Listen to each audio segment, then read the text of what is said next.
Hello, welcome back to another episode of Sew What with me, Stuart from the Wool Patch, and our master tailor couturier, Carol. Hey, Carol.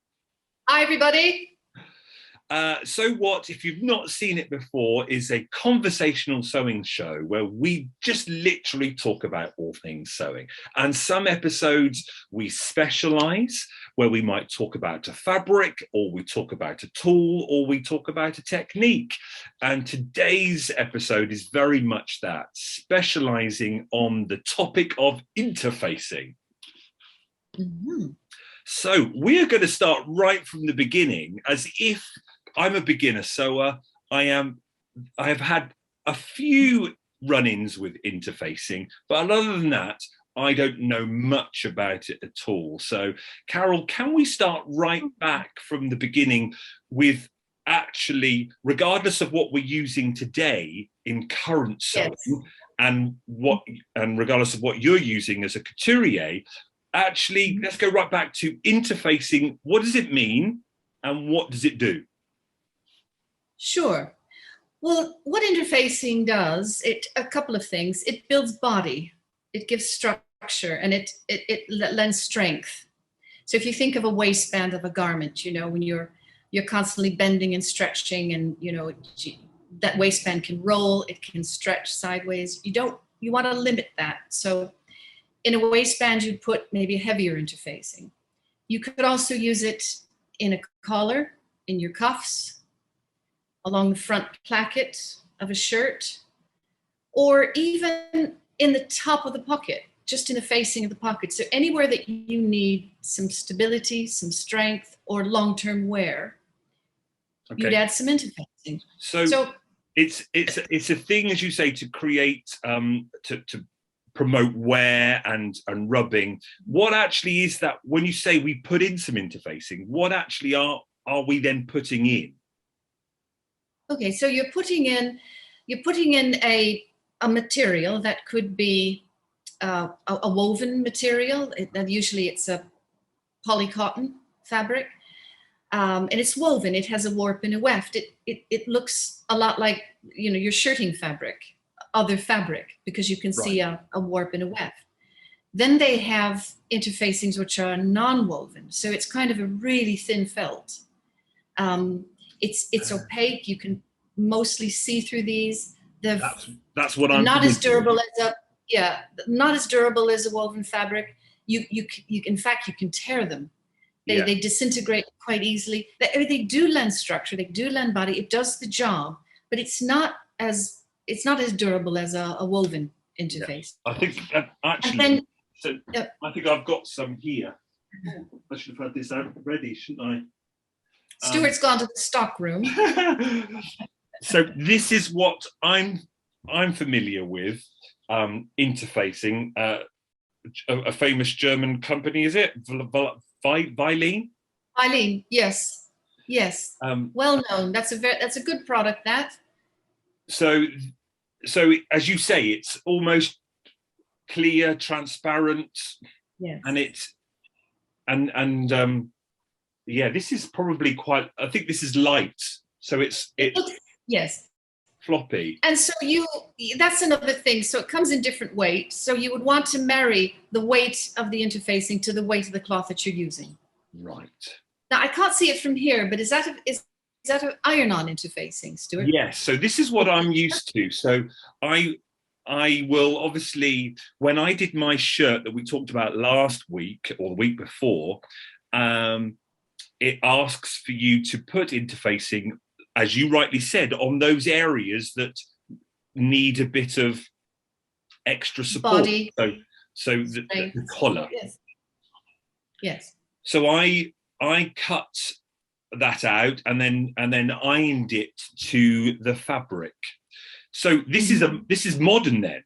Ironing it's got a glue on it. I can feel that. That's right. It's got a rough side to it, and it sparkles a little bit when you look at it. So it's easy to see which is the glue side.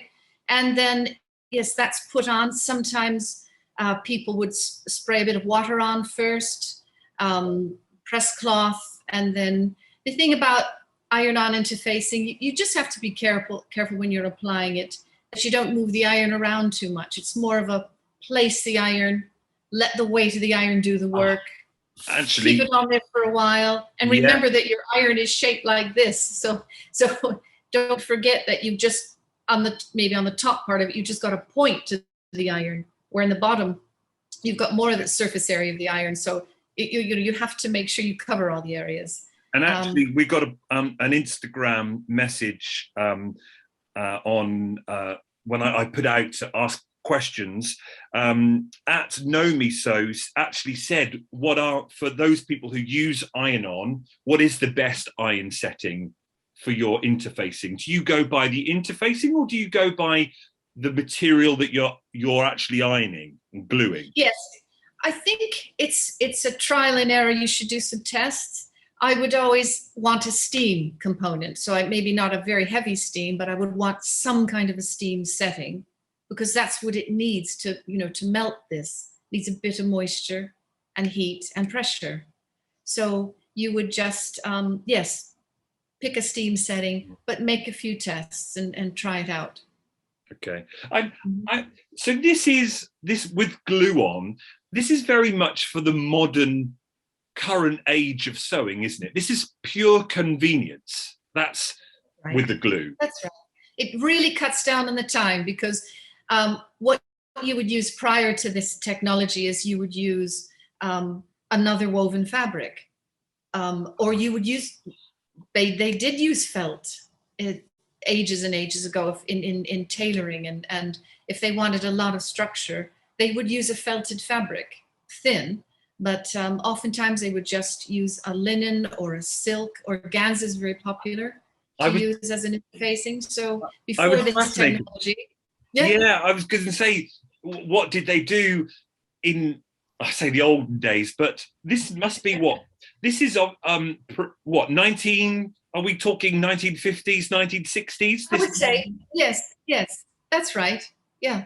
So previous to that, tailors and couturiers would be using, as you say, another woven, and that's right.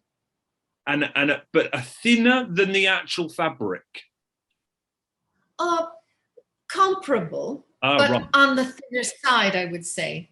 You wouldn't use, and then you want to marry like the care instructions. So you'd want, if you're going to hand wash the garment, you would want to have something hand washable, or machine washable, or dry cleanable. This is coming up to today. So you would want to marry up the care instructions. That's important as well. Some people pre-shrink these interfacings. I generally don't do that. I'm just very careful with the application, and I use steam, and I can tell that when I'm putting a fusible on, if I'm using that if you attack this slowly, you can actually see the iron and the process, the heat. You can actually see it drawing the interfacing in. Do you know what I mean? Has that ever happened to you? Yeah. You can see it. Yeah. So with that process that you're actually shrinking the fusible on, and then I always use the iron to pre-shrink. I'll maybe mist it a little bit. If I'm using a woven, non-fusible interfacing, I'll just put a little steam mist on it, and then just slowly iron it off, and that shrinks it up. So I don't go to the trouble of shrinking. Some people do, but I don't find it's ever necessary. And then, of course, if you're using a fusible, just be careful that the weave of your fabric is closed enough so that some of that glue isn't going to seep through. So it would be difficult to use a fusible on lace, for example. I see. Because the weave it's just, it's too far apart, and the glue is going to seep through. Now, tell me, because I'm quite intrigued on this, when you were first training and learning tailoring and couturier, did you ever, was it always another woven for interfacing? Was this like frowned upon, or is this used for a time and a place, or what? Yeah, I think a time and a place, Right. With dressmaking, I was trained to use Vilene, fusible and non-fusible. With tailoring, hardly ever. So with tailoring, because you're building up layers of fabric, you're pad stitching layers of fabric together that need to move and mold and shape and lend sculpture to the garment. So that wouldn't work with a fusible. That would be out. And then something that doesn't stretch wouldn't work either. So with the Vilene, it has no grain, right? Yeah. So that's not gonna move and stretch. That's not going to create the natural shapes that you need. Yeah. With tailoring, because it's very much a layered process. Oh yes, and it has no grain because it's not a woven, is it? This. It's not a woven. That's right.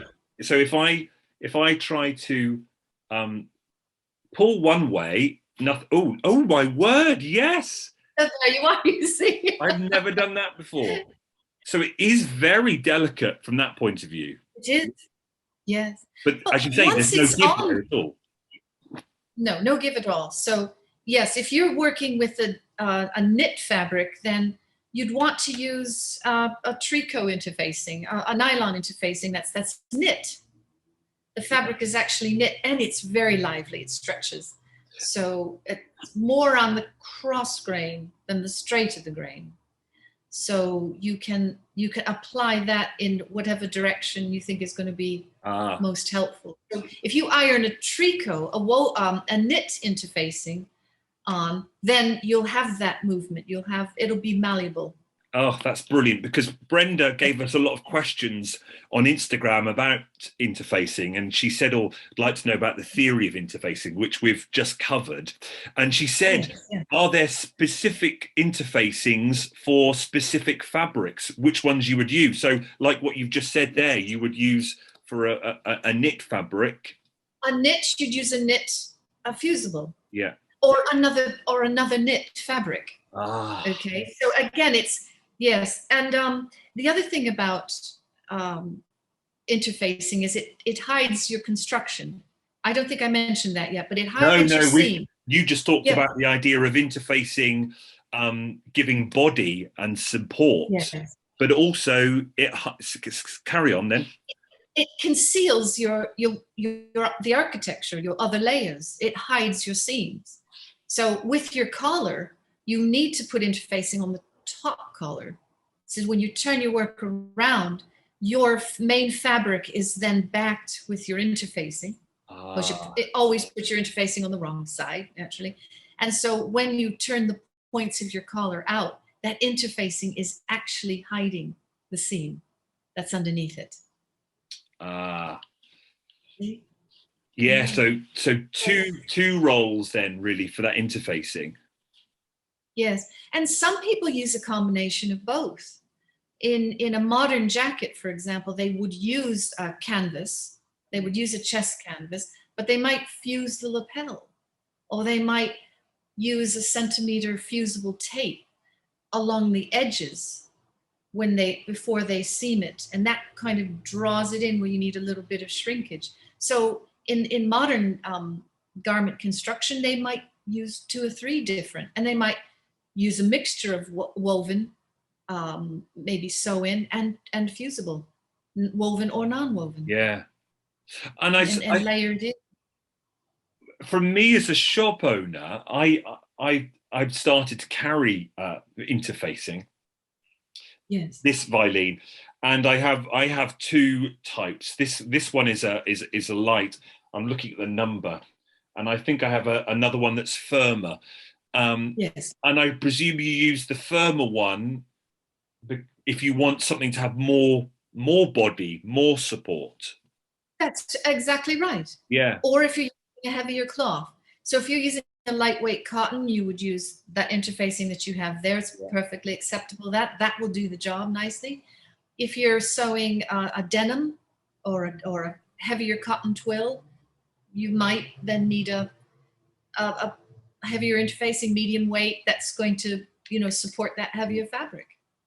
Yeah. Now, if we go back to my shirt that I was making, it tells you on the pattern that you need to cut out your collar pieces and then you need to cut out the same one again for the interfacing. And now that's, if you're cutting out a little pattern piece and then you've got a little pattern piece of interfacing, sewing those two together, that can be quite fiddly. Can you lay your fabric like half a meter of it?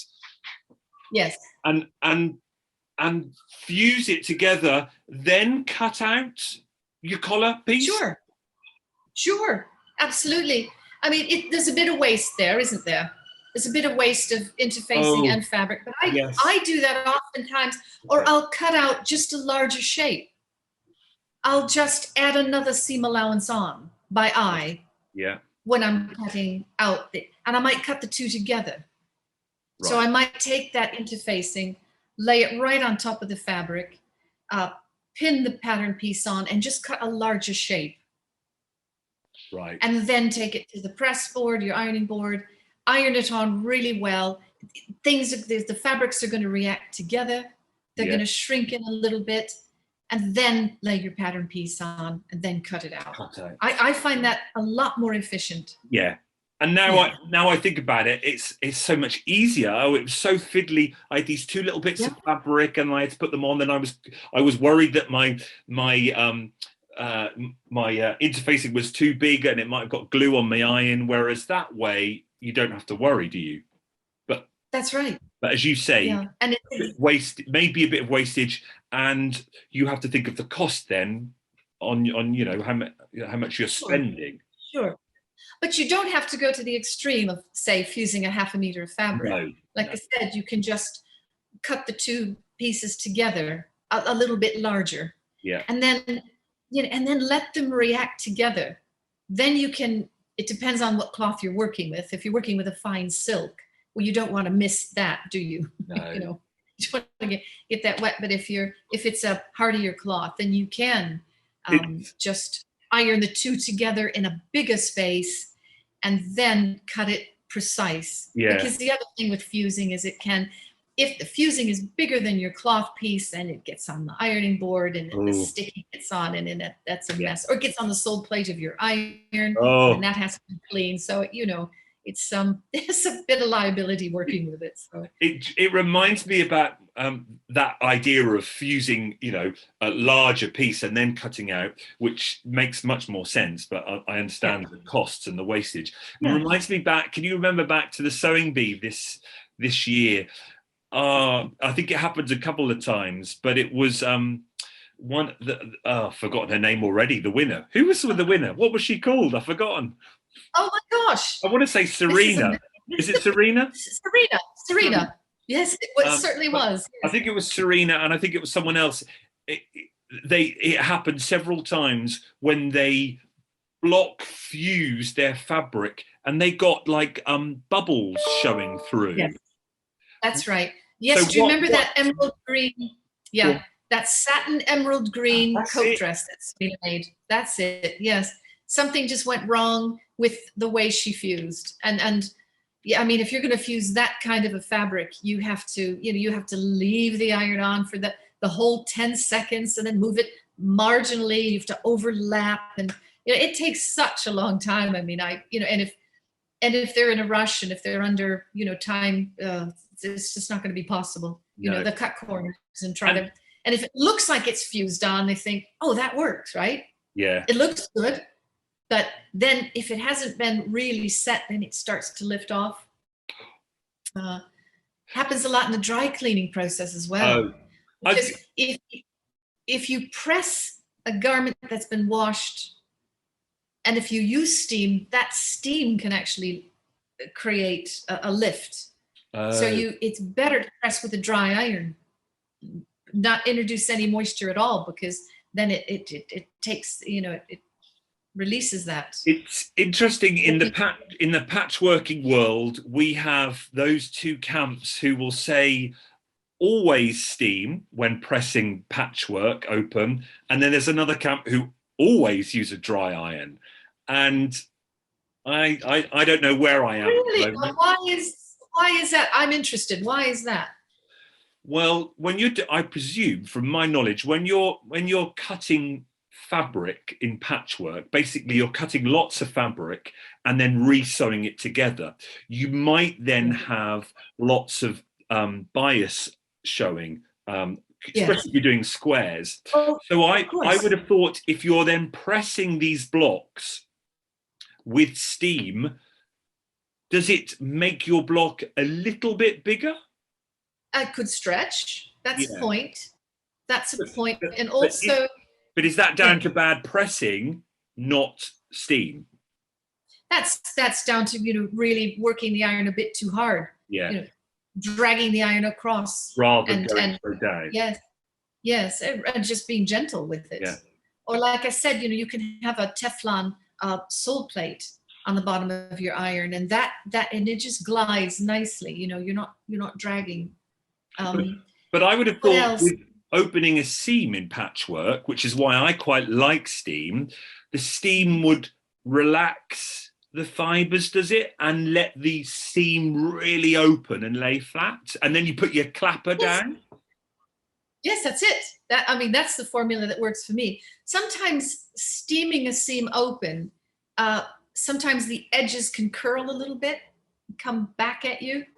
With a dry iron, that doesn't happen. You get a nice flat finish, but then you need weight to do that. That's where the clapper comes in, isn't it? You put the heat on, and then you draw any moisture out, and then that leaves that crisp, flat finish.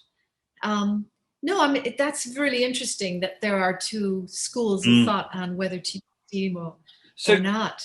If we go back to Serena and that green, was it satin? It was satin, wasn't it?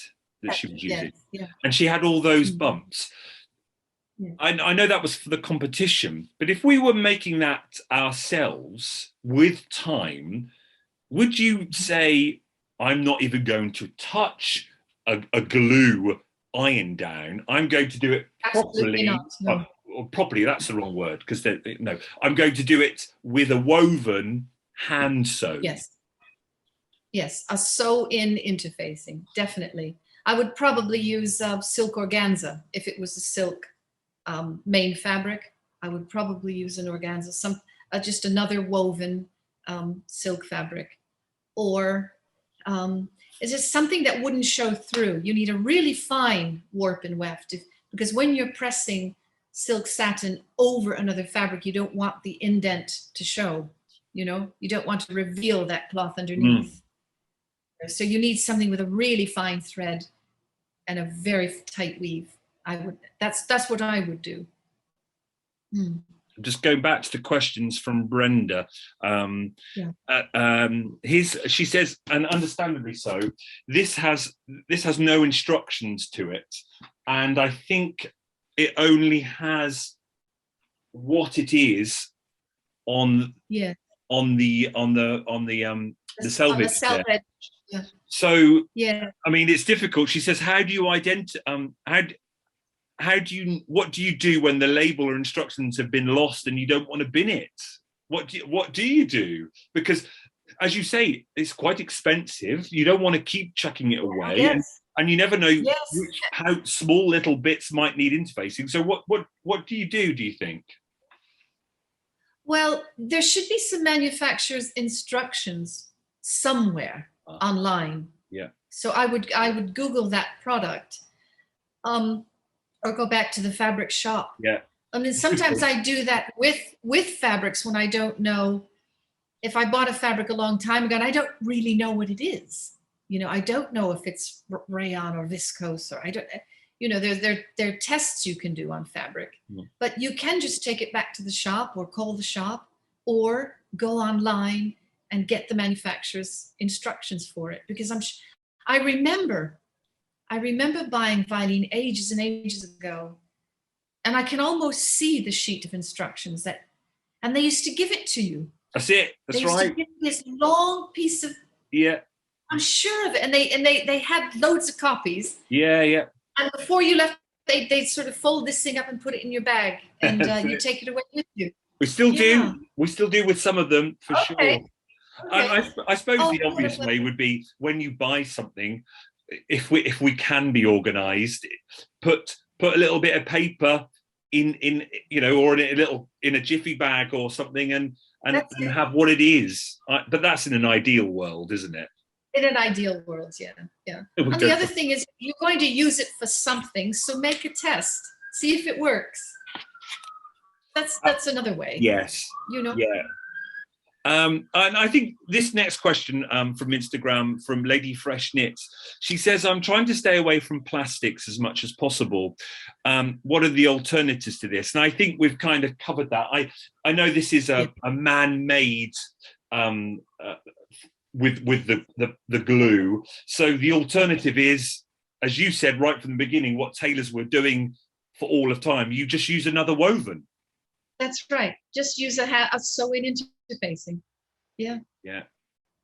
That's the answer to that one. And I know we're all trying to do that. We're all trying to think long-term life, and we're trying to protect the environment and use natural fibers. And they're all there. They're all out there. It just takes a bit more time. But that's an honorable way to think. Absolutely. That's a really good way to think of producing your clothing. And good question. And I think we're all doing that now. We can understand that this fast fashion, you look at some of these companies, and I love them. Zara, I love their clothes, but they're pushing out clothes because I don't think they work in seasons. They just push clothes out nearly every month, and we can't keep buying clothes like that, can we? No, that's going to implode, isn't it? There's too much on garbage heaps as it is. But I think they may be making less, some of the companies are making less volume, but more collection, So trying to get the numbers right, trying to entice people into having new things, but keeping the volumes down so this stuff sells out faster, and then there's less waste. So fast fashion isn't, there are parts of it that I think companies are aiming to get right, because it's hard to stop this mighty machine. I mean, we can't just stop buying things, can we? I mean, it's part of human nature to want to get out and refresh and see what's new and look modern and be with the times. And so, it's a tricky formula, but we know something has to be done. So I guess just keep thinking of sustainable fibers. I mean, this is why I love tailoring. What is more sustainable than wool? Oh, I know. Oh. And are you finding with your work, you're getting a lot of work in from clients that you are repairing and upgrading like that? There is that. Part of the restyling service that is so popular now in my studio is that it's the overall sizing that isn't precise. So a lot of my clients are saying they're buying the same sizes, but they just don't fit. So we're taking in waists, to get the waist to hip weight ratio right. We're just making subtle sculpture and maybe neatening things up. Clothes are put together quite fast. But I think there is a new vein now of orders where people just want to buy well. They want to invest in clothes that are going to last a long time. So tailoring usually sees a revival in the fall because the temperatures drop and people want heavier clothing. So, but there is that. It's the investment side of things, and it's just wanting things to fit. You have less clothes; they must fit. We want to look good. We want to look like our clothes, belong to us. Yes. So, and I like the restyling thing because everybody wins. And the parameters are such that there's only so much that you can do. So you're not going to get involved in a long-term thing. It's not going to take hours and hours and hours to fix something, but to improve something so that it does, enhance what you want and conceal what you want. But with the tailored garment, you've got to find a week. You've got to clear the decks and find a whole week for all this handwork and that, because there's many, many hours in it. So Absolutely. But No, luckily we have a mix. You know, luckily there's a mix of orders. yeah. And it's interesting. And it's an appreciation of the time it takes in. I'm still going with my hat. I've started making it. Oh, And how are you getting on? It took an afternoon just to do the pairs. Yes. So you know the hat up there, you cut your 8 pieces of cheese out, and then you sew 2 together, sew another 2 together, another 2 together, and another 2 together. And then I'll do 2 together to make 4, and then I'll do the 4 and 4. But you're right, it's time. And that was, I thought, I'll get it done in a day. How wrong was I? But I was really taking my time. I wanted to enjoy the process, not just bang, bang, bush, get it done. So I had my individual pieces. I don't know whether you can see them here. I can. And in grey thread, I did the stay stitch, like you said. Good. So I did my stay stitch up and down. Yes. And the beauty of that is it then makes that junction appear, that where that triangle.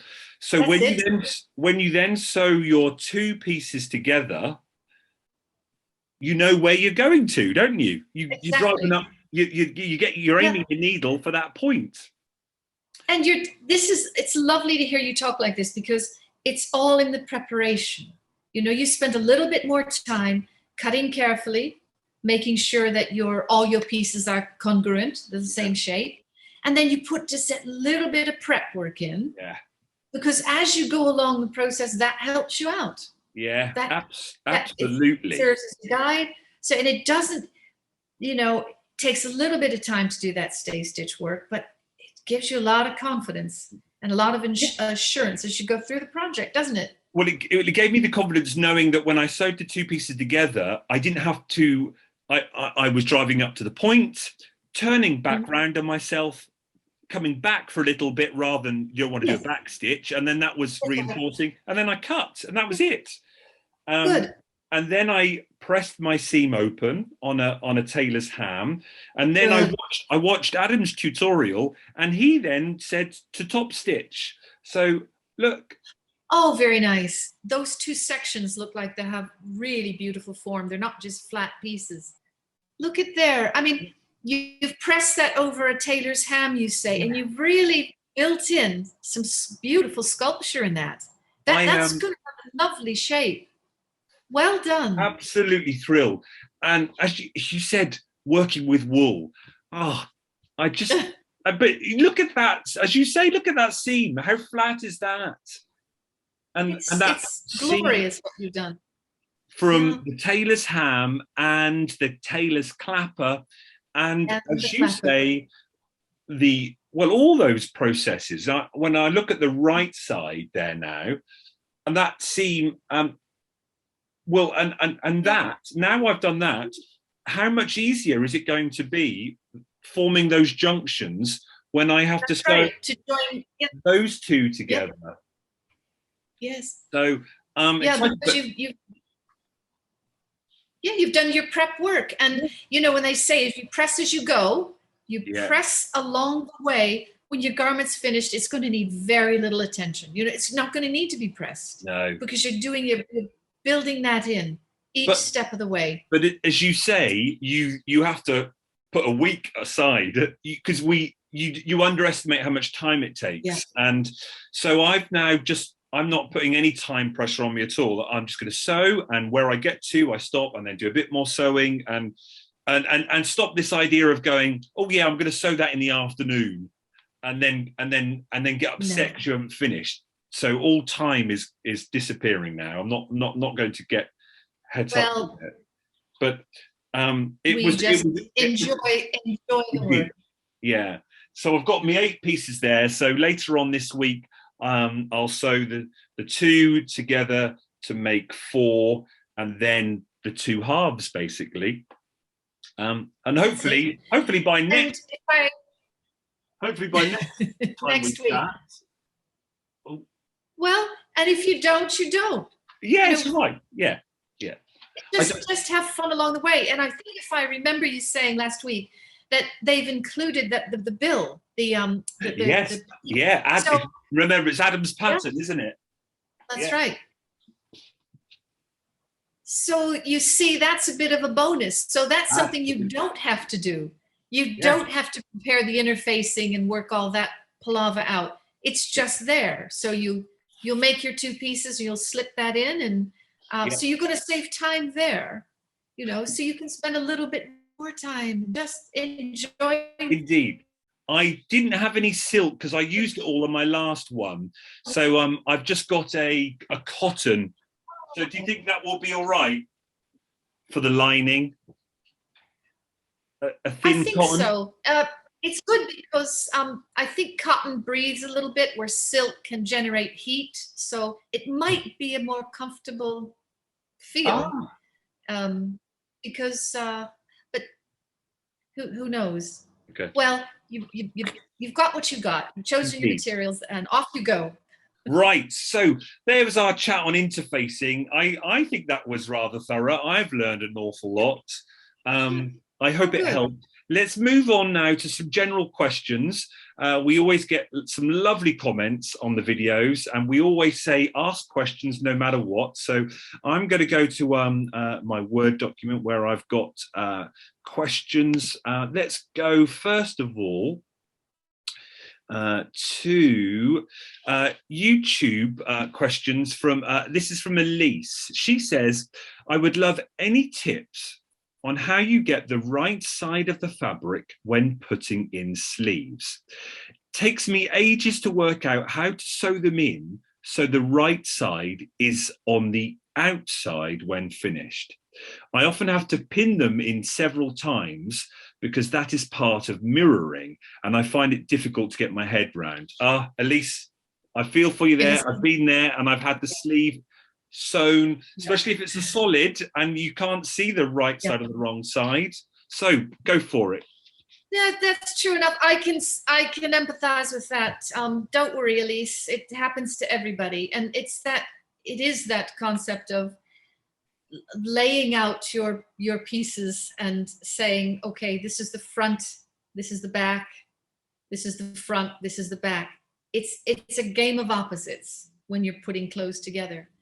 When you're cutting out, I would take a piece of chalk, the right color, not too dark, and I would put an X on the wrong side of every single piece, so that every time you pick up that piece, you know what is the right and the wrong side. And then you might pin, say, I don't know what kind of shirt you're building, Elise, but you could just pin the in-arm seam, the arm seam together, or if it's a 2-part sleeve, you could pin the sleeve together. And then if you've got your bodice piece, your bodice pieces will be ready by now if you're going to put the sleeves in. And if you have a mannequin, put your bodice on the mannequin, and then take the sleeves that you've pinned together and put those on the mannequin. Put them, where the arms go, and have a look at it, and then make sure that everything that you're looking at is the right side of the fabric. You look at your sleeves and you're looking at the right side. They're pinned together, right sides together. And then just do a practice of assembly, right? And then you know where you are. And just go slowly and keep checking. Know where you are with the right side and the wrong side of the fabric. And when you put in a sleeve, it's a bit perplexing sometimes because you're looking, the right side of your garment is on the inside, right? You're looking at the outside of your garment. You're looking at the shoulder seam. You're looking at the side seam. And then your sleeve is, you put that through the armhole, and you have to make sure those right sides are together. So you're looking at the inside of the garment. You're looking at the wrong side when your right sides are together, and you're pinning from the crown back to the front and the back pitch points and to the underarm. You know, that arm circle. You're looking at that and you're pinning that together, and everything you see is the wrong side of the fabric. You got me, Stuart? You're with me here? My brain's hurting just at the thought. Yeah. So everything you see is the wrong side, and you just have to trust that the right sides are together. But, you know, Elise, if you say you're pinning everything together, that's really good. And if you put your pins, you know, parallel to the edge, to the edge of your seam, so your pins are going the long way. You're not pinning across the seam. You're pinning with the seam. Yep. And if you put your pins really close together, it's kind of like you're sewing the sleeve together. I was going to say, it's kind of like you're basting then, isn't it? It's kind of like you're basting it. Yeah. And then you can actually then take that garment and put it on the mannequin. Your whole line of pins will all line up. And then you look at it and you say, this is the right way to continue. Yeah. And then you can reposition your pins. But I think just know the right and the wrong side of the fabric. Don't be afraid to pin your seams together like you're basting with pins, Stuart. That's exactly right. Pin your garment together, put it on a mannequin, just look at it, go slowly, keep checking. And I think with practice, you will just know the steps, and your hands will just do what they need to do. It will get easier. It will. I mean, that's a brilliant answer. But I also presume it depends on the pattern. Are there more ways of sewing a sleeve in a shirt where you might, because in the world of patchwork, we always have pretty sides facing, and I have to say pretty side so I remember, because I get confused with right side and wrong side, so I use the word pretty. Will there be different ways of putting in a shirt sleeve where you might have to put them different ways because according to the seam you're using, or is it all, more often than not, you sew it the same way all the time? Well, if you're doing a French seam, if you really want to, you know, freak yourself out and confuse things, if you're doing a French seam, you start by sewing the wrong sides together. Oh, Lordy. And then you flip that around and you sew with a flat felt seam. I think, no, it's still right sides together. Yeah. It's just you're trimming one side smaller. It's a bigger seam. You trim one side smaller and you're lapping it over. But sometimes sometimes in sewing, if you're doing placket work or something, you would actually put the right side of the fabric to the wrong side and then flip everything around. Yeah. But that's more to do with gauntlet and that horror. Well, I hope that helps, Elise. with a sleeve, generally right sides together. And I don't know, do we have the function where people can send pictures in, or I hope so. Do we have that facility, you know, or if they can send you a picture. Yeah, on Instagram, send a picture if you're having, you know, a bit of stick with something, and we'll help work it out with you. Absolutely. Yeah. All our details are in the description below. You can either hashtag me, and I always say you can tag us in, you know, tag at the Wool Patch or tag at Carol. I think you're Carol. Carol Elaine Bespoke. Yeah. Yeah. So it's all there. And I know Rob said he was going to do that after the help we gave him last week. So he's going to hopefully show us his creation. So good luck with Elise on that. And just, I didn't say it doesn't matter if, like when I was doing my shirt, remember how many attempts at the placket? I think I did it four different times on that sleeve. Right. You learn. Eventually you get it right. I know now. I'm very, very good at doing plackets now, for sure. Right, let's move on. Susan Jane May on YouTube says, well, this one might be a bit too long to do for now, maybe another one. How to make a pattern from a favorite dress. And then she says the ins and outs and working with jersey fabric. I think we'll save the jersey fabric for another episode where we just talk about jersey, don't you think? Sure. Let's do that. That's a big topic. There's so many different types of jersey and jersey knits. So we can set up a separate session for that. But how to make a pattern from a favorite dress of mine? Is it as easy as cutting that dress up? Do you cut the dress up to work it out, or can you? You can. That's one way of doing it. Yep. You can take all the seams out. That would be really painstaking. You know, you might have to undo overlocking and the seam. Or you can cut net. You can just cut everything as close to the seam as possible and spread everything out. But then you're going to have to even things out. So it's a good idea to have maybe a pattern of a dress that's similar and a similar size, so that you have something to check against, you know.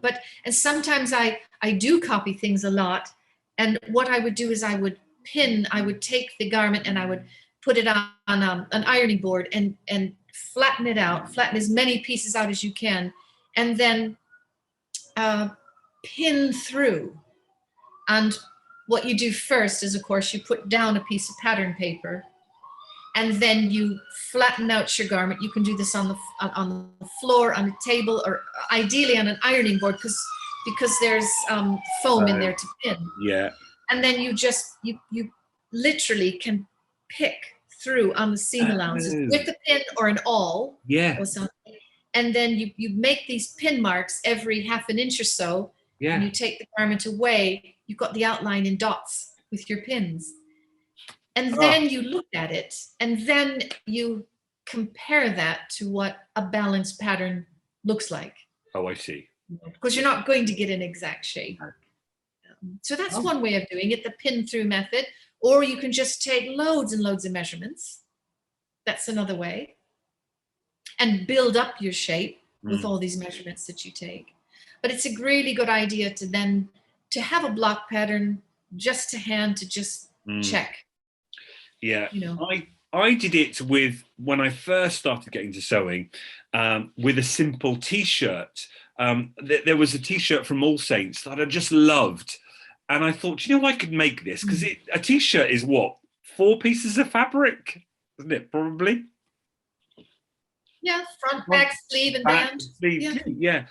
So I had like 5 of them, and I thought, do you know what? I'm just going to cut one up, and I actually really enjoyed the unpicking process, because I could see how they done it like that. Oh, I could see that, and I could see how they just enjoyed watching, you know, how the machine had done it. And I had my pattern pieces, and then I just had to obviously draw around it and put on the seam allowance.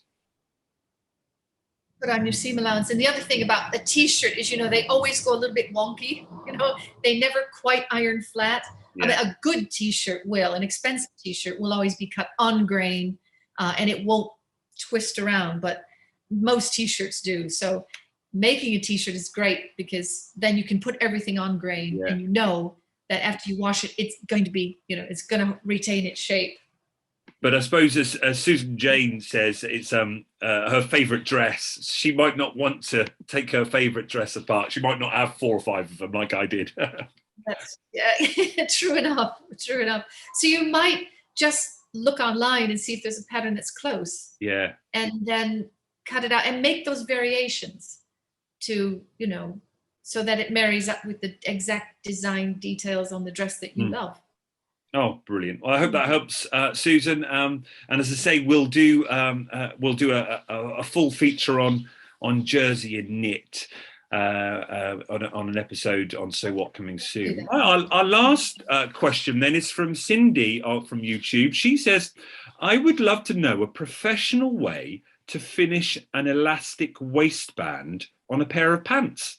I like the wide elastic feeling, but it just looks clunky." Right. Okay. If you're making a pair of what I would call pull-on pants, and you're using a woven fabric that doesn't stretch, you probably need to get your waist to hip ratio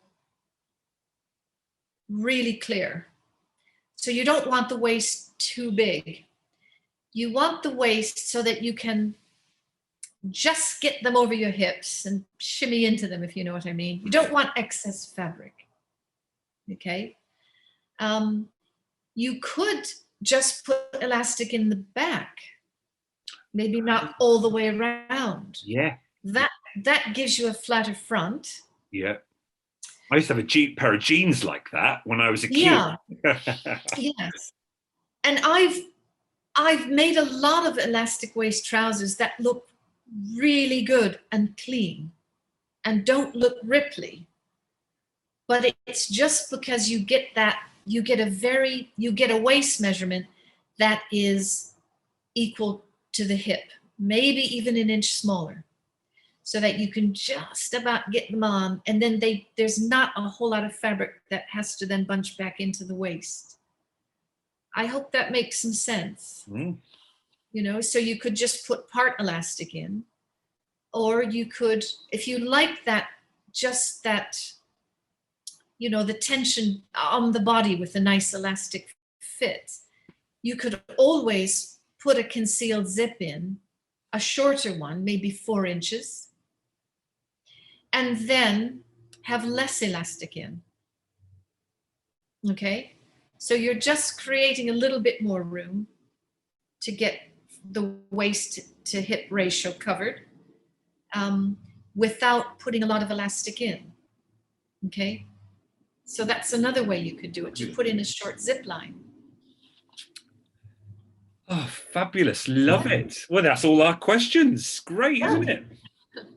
All done. It's been fascinating seeing what people are asking, and also seeing their comments on the show and how they just like listening to the sewing chat. And there was a question, I can't remember who it's from, but she said she'd been an experienced sewer, and she still is learning listening to us both. And I've always said that no matter how experienced you are, you can still learn something, whether it's a different way of doing something, or I've never thought of doing that before. That's so refreshing to hear. And the really cool thing about this is the variety. We're just getting questions from all sorts of angles, and I really like that. It tells you how complicated, sewing, this whole process of sewing really is. Absolutely. It's a really interesting trade. It's a wonderful discipline to have. And look, at one time or other, I've made every mistake in the book, but I've learned, and I'm still learning. And, just like the invention of Eileen, we have inventions like this all the time, with the technical fabrics and the way of applying things, and new threads and new fasteners. And so there's always something around the corner that's new and interesting and that you can apply to your work. But basically, it's just one stitch at a time, isn't it? I mean, that part of it hasn't changed. The tools haven't changed, but we keep getting intrigued by new things. And that's what's so lovely about the hobby of the profession, or wherever it takes you. Yeah, and you think of the inventions over time. What would we do before that? And as you rightly said, we would just use another woven. But then, how much has that speeded up and made it more accessible for the home sewer? So that is doing wonderful things, because it makes us sew more, because it makes it easier for us. Absolutely, and you can use these products. It's not just about clothes, is it? It's about interiors, and it's about the outdoor clothing and outdoor things. Whether you're making a sail or something for outside, or you can apply these things just across the board.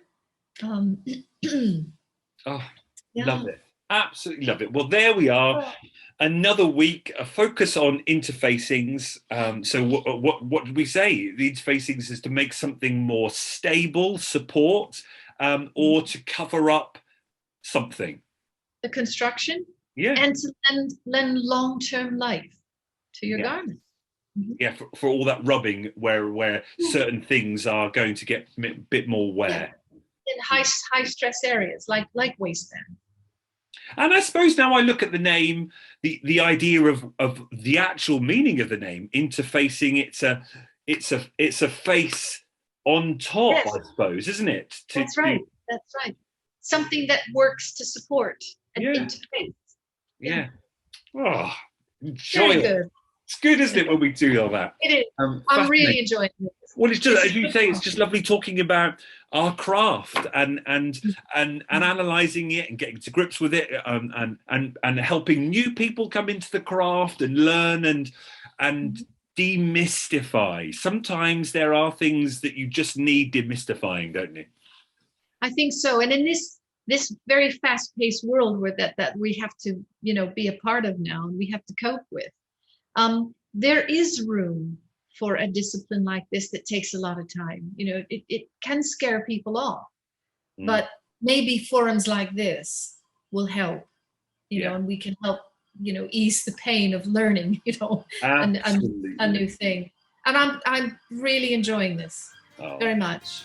Well, thank you very much for your time. Thank you for watching and enjoying. As always, let us know what you think in the comments below, and any questions or queries you have for your future or what projects you're on now, please just put them in. It's great because it helps create that conversation, and from that conversation, new strands of conversation develop. So we do love your questions and your input, and it's just nice to be able to talk about sewing. Yeah. Well said. So see you all next week then, and you know what to do in the comments below. Thanks everyone. Cheers, Carol. Thanks everyone. Bye-bye. Bye. Bye-bye.